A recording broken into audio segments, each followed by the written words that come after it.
Comfort zone.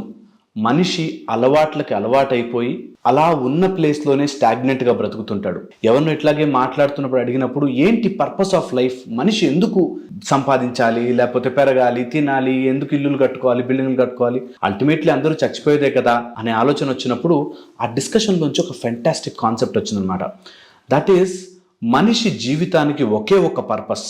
నిన్నటి మీద ఈరోజు నేను బెటర్గా బ్రతికానా, ఈ రోజు మించి రేపటికి నేను బెటర్ అవుతున్నానా, ఇదే మనిషి యొక్క పర్పస్.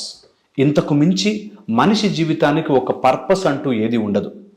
మన లైఫ్ని మనం బెటర్ చేసుకుంటూ వెళ్తున్నామా, ఏ సిచ్యువేషన్ అన్నా కానివ్వచ్చు, వాడు 1000 కోట్లు సంపాదించిన వాడు కానివ్వచ్చు, లేకపోతే అష్టదరిద్రంలో గరీబ్ ఉండొచ్చు, ఏదైనా కానీ నిన్నటి మించి ఈరోజు నేను బెటర్ అవుతున్నానా అన్నది మాత్రమే మనిషి చేతిలో ఉండే ఏకైక పర్పస్.